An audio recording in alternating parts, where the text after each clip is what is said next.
drug overdose, which is an important public health problem in this city and most cities across Canada.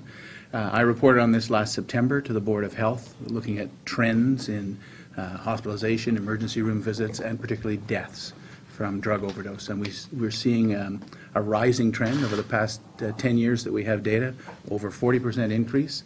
A big part of that is the increase in deaths associated with opioid overdose, so drugs in the category of heroin and fentanyl.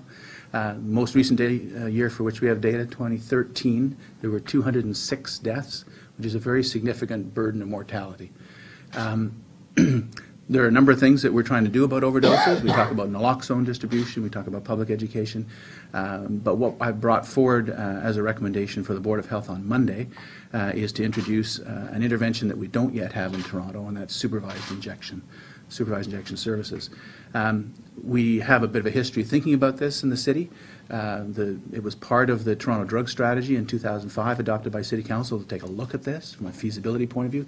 They were asking at that time, is this the kind of service that would be useful in Toronto?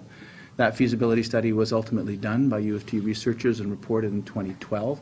They recommended that yes, there would be a health benefit from having supervised injection in Toronto.